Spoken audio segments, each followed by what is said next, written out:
All right, so thank you for coming on the show. I always want to start that off with our guests. So again, Ray, thank you for coming on to talk with Fernando and I. For those of our listeners and members out there that are not familiar with who you are, go ahead and introduce, who you are, where you're from, and, kind of where you've been along your strength journey. Sure. Thank you for having me. It's a blessing, honestly. So currently I'm at the College of William & Mary. I am the director of men's basketball performance. I also have other team assignments that I need to mention because I still enjoy working with these teams. So I work with men and women's golf, and I also work with men and women's tennis. I've been here at William & Mary for 4 years.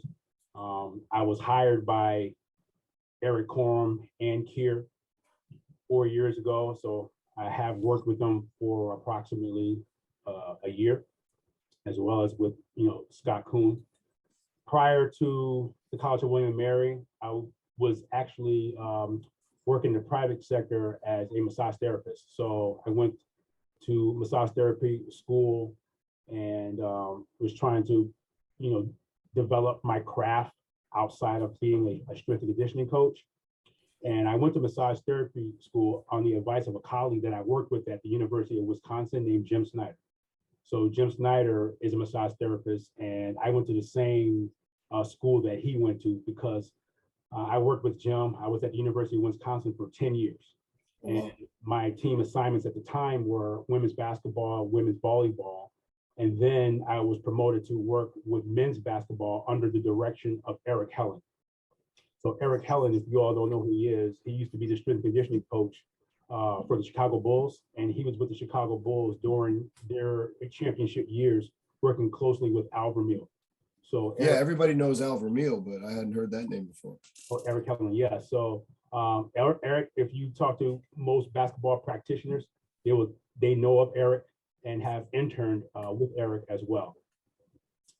So prior to that, I was at the University of Akron in Ohio for about 5 years. So I've been in the business for about 17, 18 years. Yeah, you've been around the block, as they would say.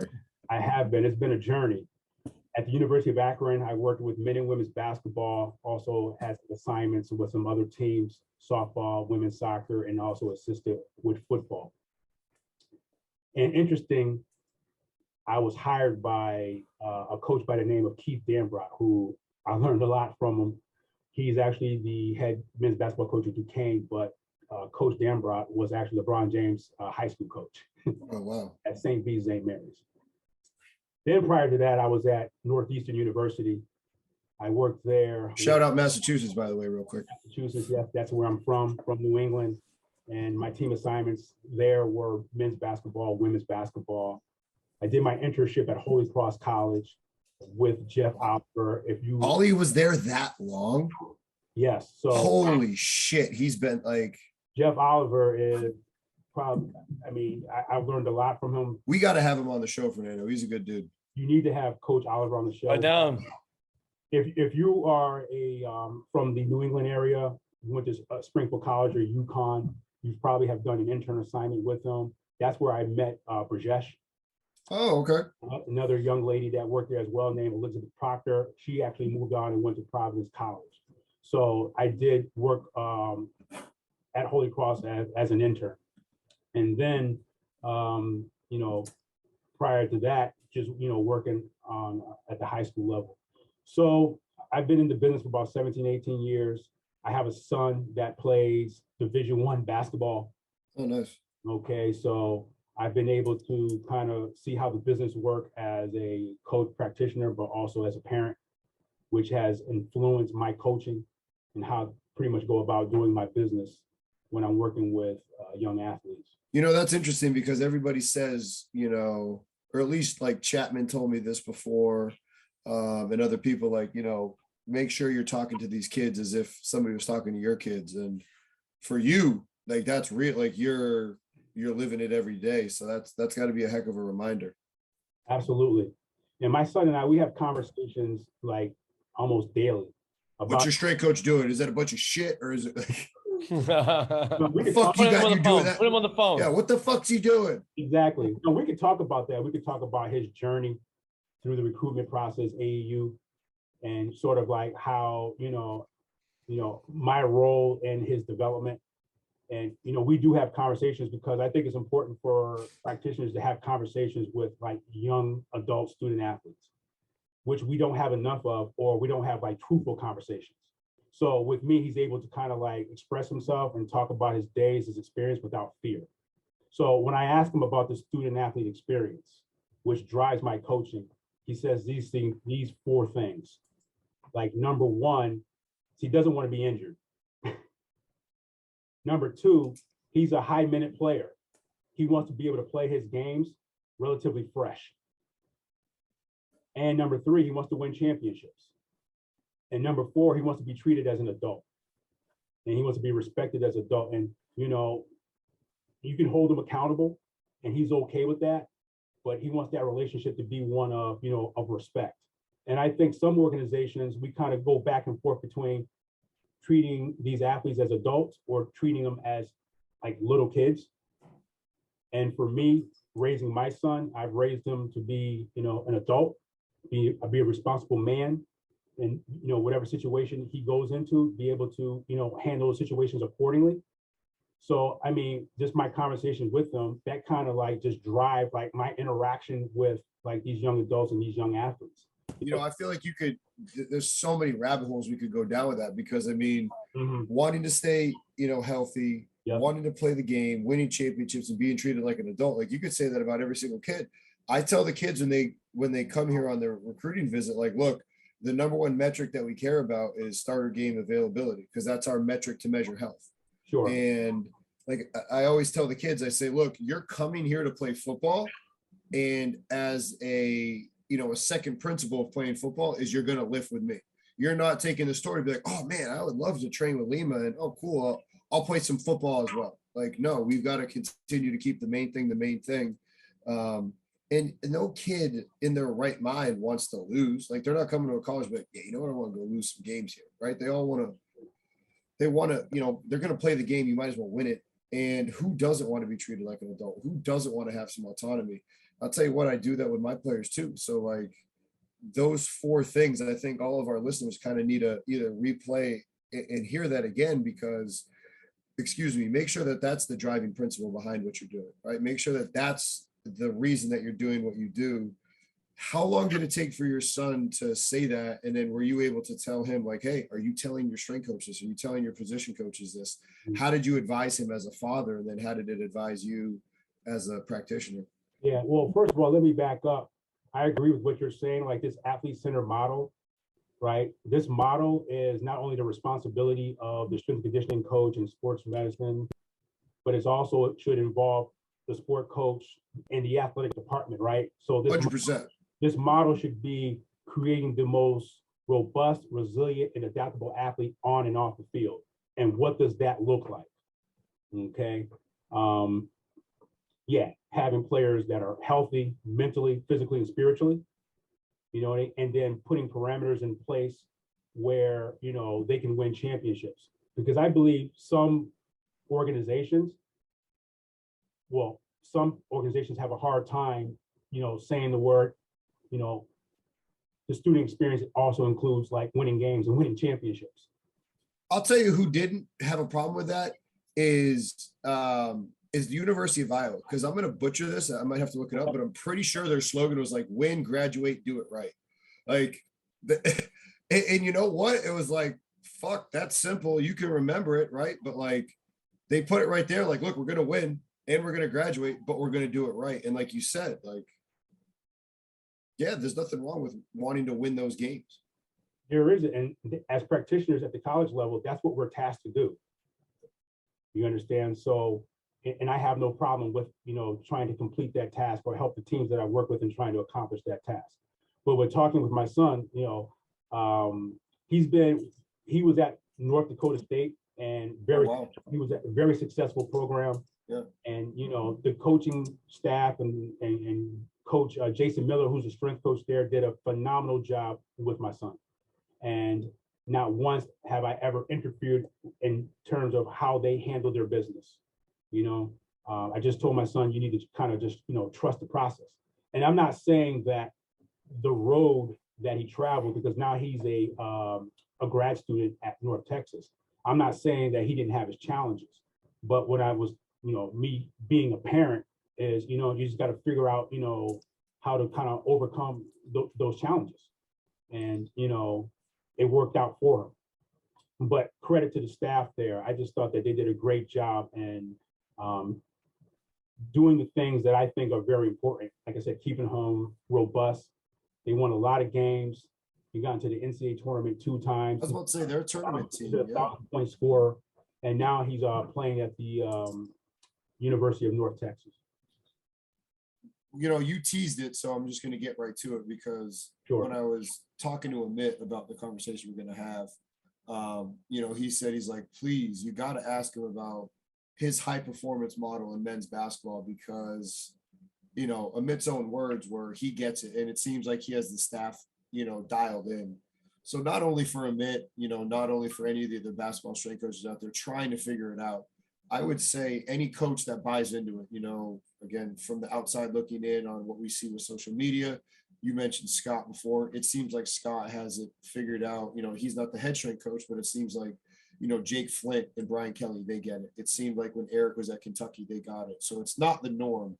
But if you could talk about, what clues you have left for, a successful ability to adapt the high performance model with your coaches, because it's easy to get ATC nutritionist on board, but how do you get that missing piece in your opinion?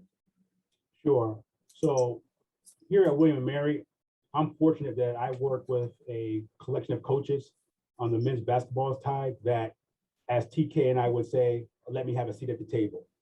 Okay. So they trust me as a practitioner. So how do you develop that trust? Well, first thing, in my opinion, what you need to do is you need to sit down with the coaching staff and ask them, like, what is it that they need, right? Identify, maybe 2 or 3 things that, I can provide and support them with. How specific do you get when you say that? Like, what do you say? Like, okay, what if they give you a vague answer? What do you do?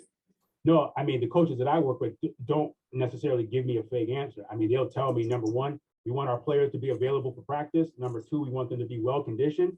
And number 3, this may be a joke, but basketball coaches are meatheads. They want their athletes to look a certain way. Really? Yeah, I'll be honest with that. So in my opinion, if you can deliver on the things that they require or ask of you, then you start to develop that trust. Okay, you're at William & Mary. You have the tribe test there. What does conditioning look like? Or I don't know if you do it with basketball, but obviously Keir's made it popular on the Straight Coach Network, and a lot of football coaches use it.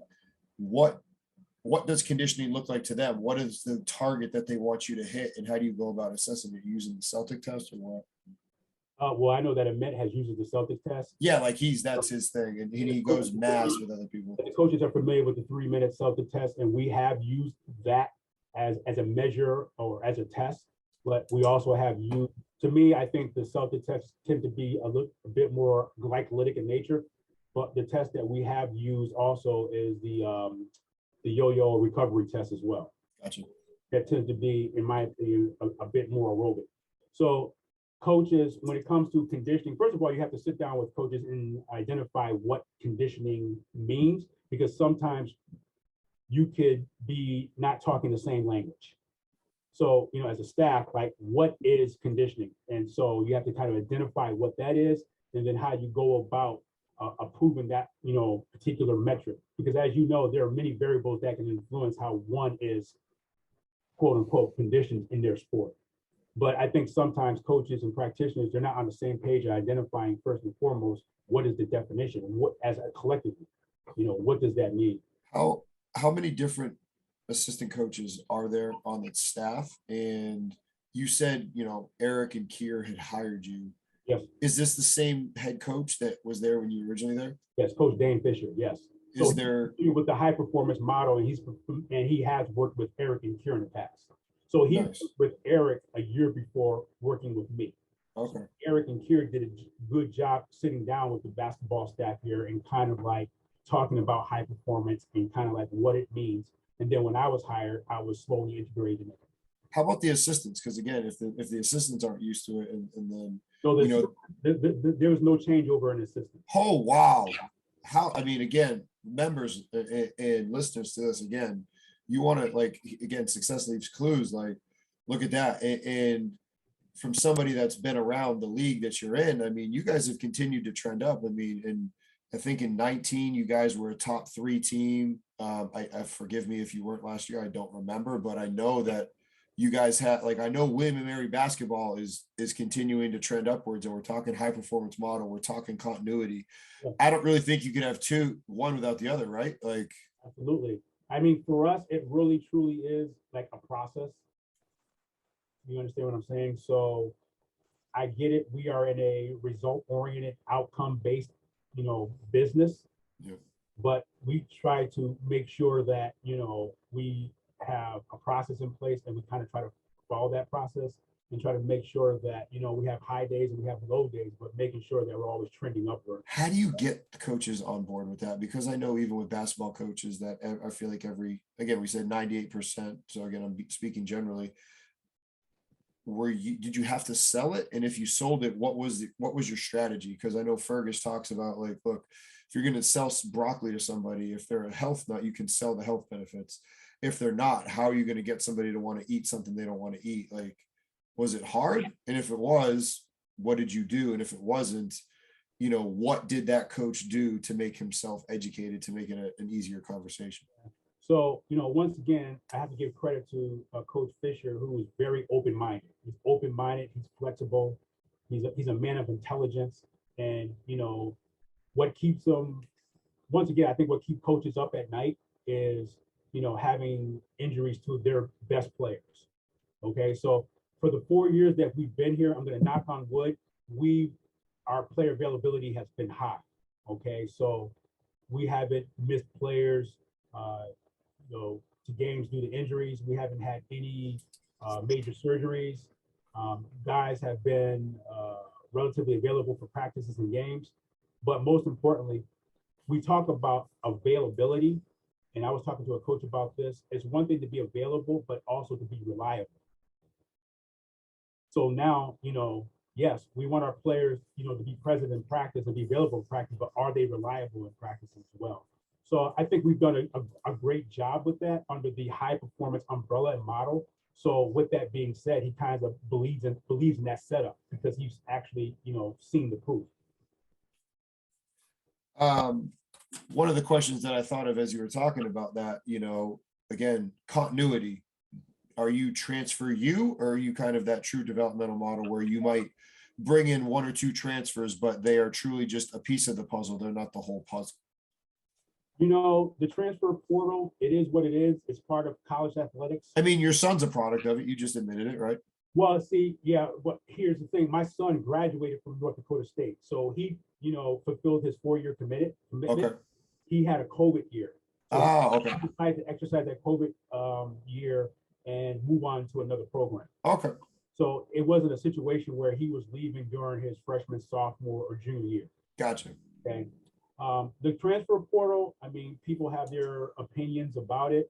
I know that coach originally kind of wanted to, and I don't want to put words in his mouth, but just based off some discussions, we wanted to kind of develop our program with, high school athletes and kind of develop them through the process. Yep. And unfortunately, college athletes have a decision now to go into the transfer portal for whatever reason. So yeah, we have utilized the transfer portal because, we need to add bodies to make up the roster. So for us, we have utilized it. We have new players on our team right now that have come from other areas. And these young men, they are, they're phenomenal. They work really hard. We're happy and pleased with what they've been able to bring to the table. And, we're excited about the season. Oh yeah. And I mean, the portal, it is what it is. Yeah, no. And I mean, the transfer portal was very, instrumental in the success for myself. Mm-hmm. My first year here with the football team, our quarterback was a transfer from Rutgers University, and he wound up being, the player of the league and, set all sorts of records. So again, I 100% agree with that. Kind of switching gears here, you talked about, you said you're at Wisconsin for 10 years after being at Akron and Northwestern, and you were in the college setting for quite some time. What was the catalyst for you going private and going to the massage therapy, side that you were doing? Sure. So once again, I'm a family man. Okay. My son at the time was starting to make the transition from middle school to high school, was being highly recruited. And it had gotten to the point where, you know, I wanted to spend more time with him, kind of navigating sort of that environment, and the commitment at the collegiate level at a, you know, Power 5 university was, I mean, it required a lot of my time. So that's when I, you know, made the decision, okay, you know, what can I do to kind of, you know, further my craft? And once again, just having conversations with Jimmy and talking with Jimmy and looking at how he was, you know, using soft tissue therapy with his hockey players at the time, because he's working with mini women's hockey at the time. I decided to kind of take that route and it was a 2-year program, but also being involved more with my son while he was actually going through this whole college recruitment process, which is challenging in itself, not only for the athlete, for the parents. Oh my God, I can only imagine. Mm-hmm. So what was the, you know, for any of our listeners out there, what was the process like? I know it might have been a couple of years ago, but what was the process like? And then also just kind of expand on how having that has really helped you. Again, I don't want to put words in the mouth of other basketball strength coaches, but it seems like there's a trend, right? Like there's a couple of us that have PhDs and that are trying to maybe go the route of administrator, high performance manager. And then maybe other ones are maybe going to be a director, or maybe they're not a director, but they're going to get that massage therapist. So they have that LMT and they have the authority to put their hands on their athletes. So, you know, maybe they just do something themselves, or if their athletic trainer is tied up. Because again, it seems like in basketball, at the very least, you know, the strength coach can kind of, you know, wear 2 hats, for lack of a better term, or not step on toes, but, you know, kind of help out more. So just to reiterate, you just want to ask me where would I take my sort of my massage therapy skills and how I would. Yeah, like your massage therapy school. Mhm. And then what piece of advice would you give to anybody that was considering it? Because how has it been beneficial for you? So those 3 things. Oh yeah, well, it has been beneficial because, you know, it's a value add, okay? And understand, yeah, I do have the legal ability to put my hands on people, right, and do some tissue work, but it's always, you know, through the permission with sports medicine. Gotcha.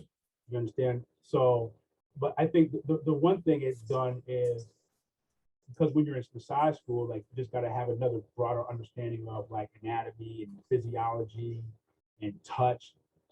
The school that I went to was focused on sort of traditional Chinese medicine, Eastern medicine, and my style is Tui now. So how, you know, the Chinese kind of look at the body and how they kind of assess the body and how they use, you know, their hands and soft tissue therapy to, you know, sort of do their work, do their intervention. It gave me a better understanding of sort of like, you know, just the human body in general. Okay. And then kind of tie it in with like, you know, physical performance and physical preparation. Did you mentioned Brajesh, and then as you just talked right there, it made me think about the book Iron Shirt that he recommended from the Pittsburgh seminar with Jay.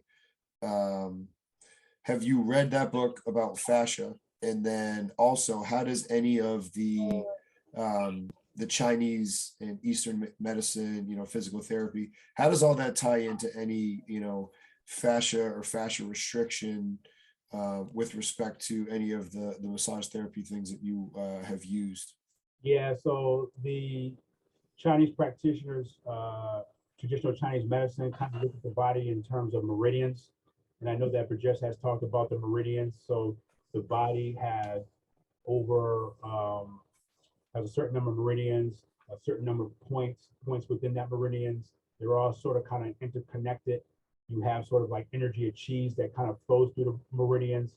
You know, if there's any blockage within any points in the meridians, they can create sort of what they call dysfunction, sickness, and what have you. So they don't really kind of speak in terms of fascia. They kind of speak in terms of like this meridian, sort of like this energy source. Okay. I didn't read the particular book, but with the different therapeutic methods that I was taught, I am able to kind of, be able to assess fascia and kind of manipulate fascia, which is, for some people, it's not easier to do given the density of the tissue itself. But so I can just tell you, just with Chinese practice, it's more so just getting understanding kind of like just like how they view just the human body. And it's way different than kind of the way Western practitioners, kind of view it. When you talked about the meridians, it made me think of Thomas Myers anatomy trains. Exactly, that's exactly what it is. Okay, and for anybody that hasn't read it, would you A, recommend the book? B, would you not? Would you try, like, what would be your synopsis on that? And then how do you think that book has positively or negatively affected the field one way or the other? Yeah, I would think that, the book Anatomy Trained, I would recommend that you would read the book and get an understanding of kind of how, Thomas Myers looks at the meridians and, views the meridians and look at the meridians in terms of like human movement. It just gives you just another perspective. Today's Western practitioners, I've noticed, are starting to use like Asian or Chinese modalities. You can see it with cupping. You can see it with dry needling. You can see it with a technique called gua sha, grafting. So, I mean, yeah, and Dango talked about all these at Richmond, right? He did. Yep. Exactly. So he is actually an acupuncturist. Yep. And I think he does some form of Chinese massage, which is called a twina. So, I mean, for me, for those who are interested, it just gives you just another perspective on how, other practitioners outside of outside of sort of the Western thinking go about therapy. And as we talked about the meridians, that made me think about, again, I'm going to bring up the name Mike Chapman, because when he was here and he was, training the team, he was heavily influenced because he had worked under Todd Wright, who was at the time was at Texas. I'm not no. At the time he was at the Philadelphia 76ers. I'm not sure if he's still there, but a lot of his movements was, an anterior medial, like he was very, vertical core and vertical torso. And again, training through those meridians. And one of the concepts, or one of the tools that I saw him utilizing a lot was, the Viper. That seems like a tool that is very heavily utilized in men's basketball. A, do you use them? B, to any of our listeners, how do you best utilize them, or how do you best recommend them being utilized? Yeah, so I'm familiar with Coach Todd Wright. I remember when Coach Todd Wright was actually at Clemson with men's basketball before he went over to Texas. And I remember him putting together this like vertical core model, this vertical core series. I'm actually good friend with one of his former GAs. His name is Matt Herring. Matt Herring used to be the basketball strength coach at the University of Florida with Billy Donovan when they won their 2 national titles. So I'm also familiar with their association with physical therapist, Dr. Gary Gray. Yeah, because that was my next question, the applied functional science. Yep. And where they come up with sort of that, that vertical core integration system. We don't have Vipers here because we can't afford it. Gotcha. But I kind of understand what they're trying to accomplish, being able to, understand the body moving triplanar, moving in different, pathways, and why that needs to be trained. So, I think it's a part of a program, not necessarily the program. I still think with working with basketball athletes, there needs to be a component of just simple general physical preparatory, work. Given the nature of these athletes and kind of like their high involvement in their sport. And that would be now the next question and series of questions pertaining specifically to basketball. And again, not having you give away any of your secrets, but one of the things that has become apparent to me ever since the COVID lockdown was everybody said that's the first time the kids hadn't been playing basketball in a while. It was probably the best thing for them. Sure. What is it like working with a sport that they're playing their sport all year round? How do you handle training them from a 10,000 foot view? And how do you recommend it for any of our listeners out there that are trying to glean some knowledge from you on this? Yeah, that is a challenge. You're talking about a sport that spends a considerable amount of time in either a practice session or in a competitive session. So in college basketball, you're talking about anywhere between 22 and 23 weeks of, in a competitive environment. We're probably one of the only college sports, I think next to hockey, where we're competing not only in the fall, but it runs into the spring. So we typically start like in You guys don't have Thanksgiving off or Christmas off, like, we start in October, so we start our preseason set really in October. or even spring break sometimes. Like, Exactly. Well, the goal is, the goal is to play, after, in March. exactly. So we're in our off-season set. We start playing games in November. We're playing like maybe 2 or 3 games a week. In the month of November, we might be playing at most, 8 or 9 games. Then, competitive plays in December, January, February. So yeah, you're talking about athletes that spend a lot of time in their sport. And as far as physical preparatory work is concerned, it's really important where you sort of have that continuity and that trust and sort of that conversations with your coach in terms of how you can implement like that piece of the puzzle, physical training. Okay. Now, I'm sure TK has told you, during that time of year, you're going to have players in different buckets. So you're going to have your high minute players, your inconsistent minute players. You're going to have your low minute or your no minute players. So what that competitive season looks like is going to be different based off your role on the team in terms of playing. So for players that don't play or no minute players, I don't treat that as quote unquote a competitive cycle. It's really a developmental cycle because you're not playing for a specific reason. Many times that reason is because, technically, tactically, you're just not ready yet, and then for your high minute players, you just got to make sure that they're available and that they're fresh to compete. So kind of what that year looks like is it can be very challenging, but you can accomplish. Once that season is over, in my opinion, I think it's really important for basketball players to spend a considerable amount of time training. Okay, removing them from the sport and then actually get into some like physical preparatory work. But understand that basketball is a technical and tactically dominated sport. So there has to be some like skill specialization, some skill acquisition that takes place in the summer with the coaches, which does take place. The question is, where do you kind of put your eggs in the basket the most? Okay, and I know for us, yeah, we will do some stuff on the court during the summer, but we spend a lot of our hours out of an 8-hour period, like towards, the training and conditioning piece, because that's the only time that we really have, before, September comes and we're back into preseason mode. Yeah, no, I mean, that's kind of now become the growing trend with some football programs from some friends that I have in the field, where they say like, look, with these new rules that the NCAA came out with, certain those coaches are allowed to be outside more often. So, because the NCAA allows it, coaches are going to want it. So that again, if there's only 8 hours, you're taking something from the physical development side. That's got to be hard. Another question that I have for you, for any of our listeners that are either first-time workers with basketball, or maybe it's their second go around and they're trying to, iterate and improve on what they did. How do you handle the travel? Because I'll never forget last year, we flew from the East Coast to LA for a game. We were there Friday, Saturday, flew back. I was in the Eastern time zone for 2 to 3 days. We left on Wednesday to go to Iowa for my wife's grandmother's funeral. We're there Wednesday, Thursday, came back Friday, came back Saturday. So in 7 days, I was in 3 different time zones and my body was a wreck. And I remember texting chat and I was like, how do you guys handle that November travel, where it's the multiple time zones like that?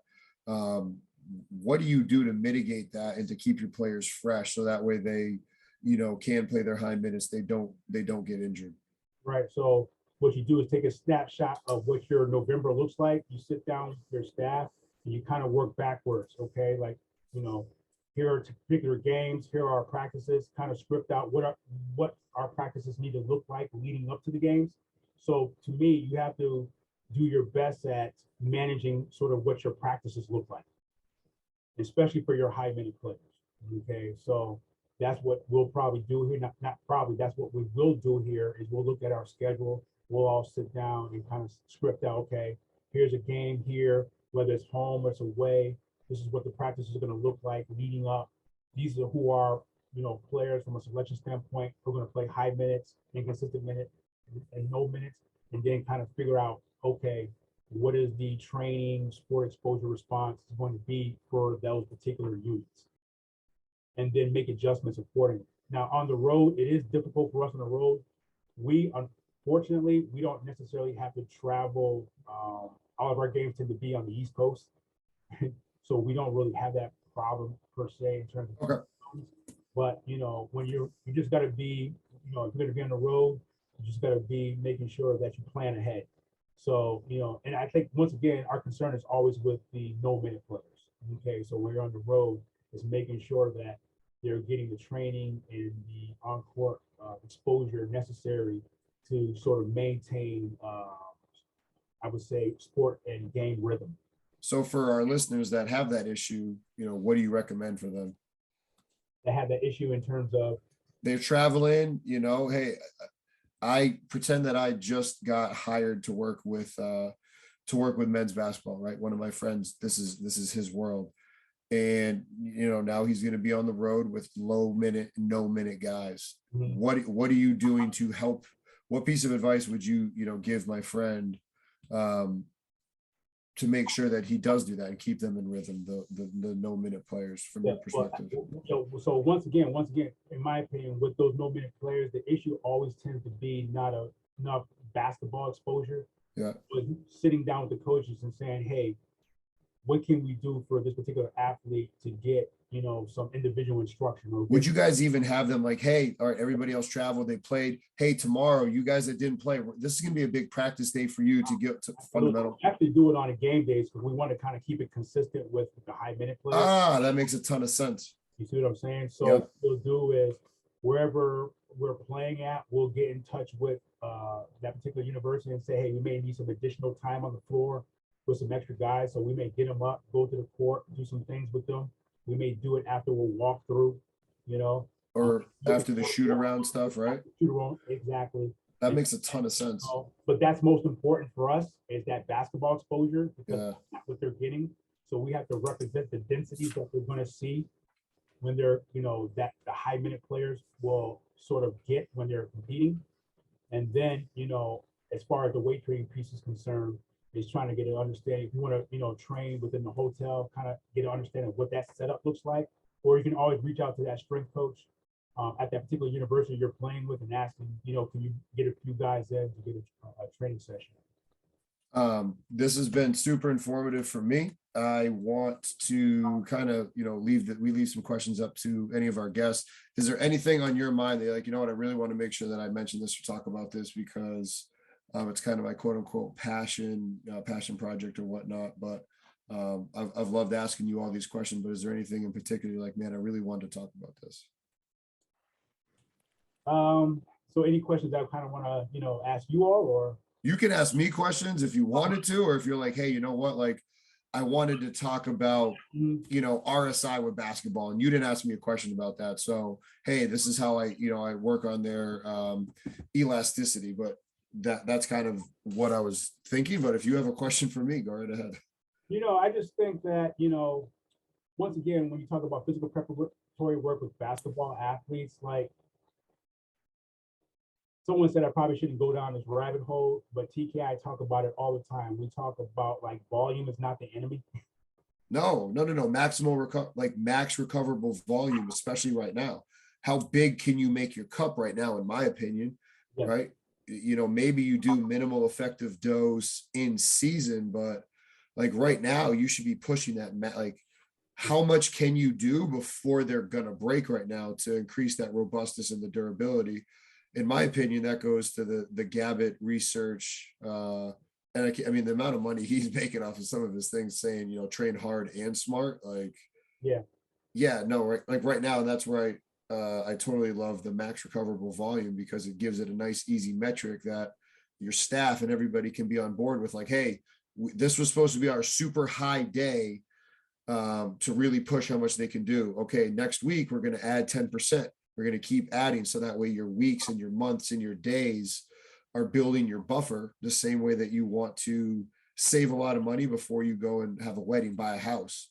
Right Exactly. now, I think you guys should be doing that. And we were pushing max recoverable volume of football in the summertime. So we built our buffers. Right. I was speaking in regard, I totally agree. I was speaking in regards to our summer set, and like I think TK and I used to always say is that you got to own the right to train with high intensities when it comes to load. And then when you talk about basketball players, like you're talking about a group of athletes that haven't spent a considerable amount of time like training throughout the course of the season. And for some programs, it could be a hit or miss. And then when you talk about your high minute players, that frequency of training is not as high as you would think it is.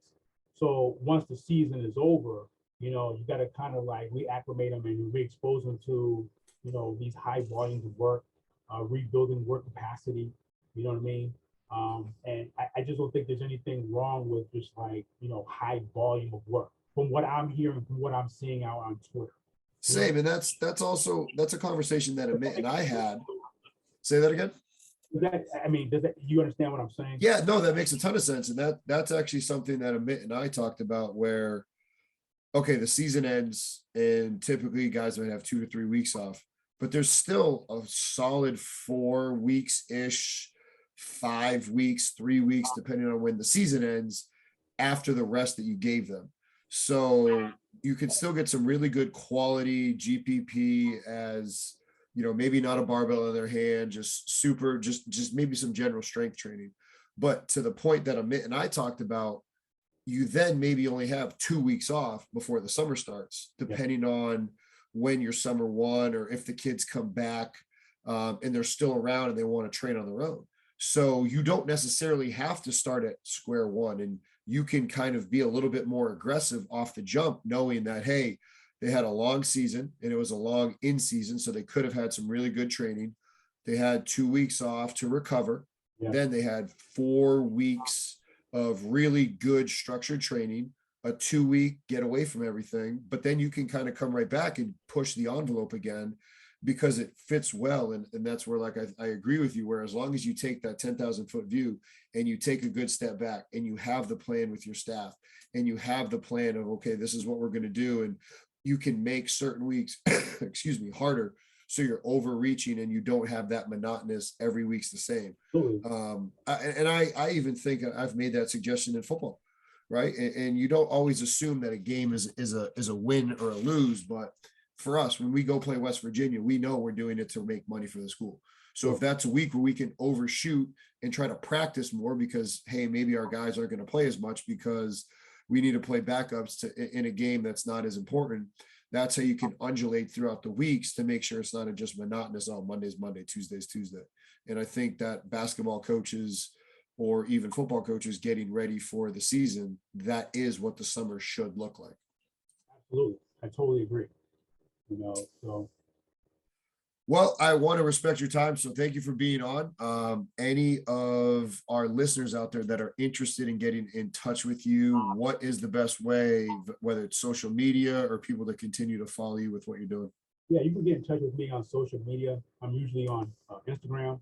I believe it's at Ray Eady. All right, sounds good. So if anybody has further questions, please feel free to reach out to him. But thank you again for the time. This has been awesome and informative for me, and I know it was for our listeners too. So thank you very much. Enjoy the rest of the day. Thank you.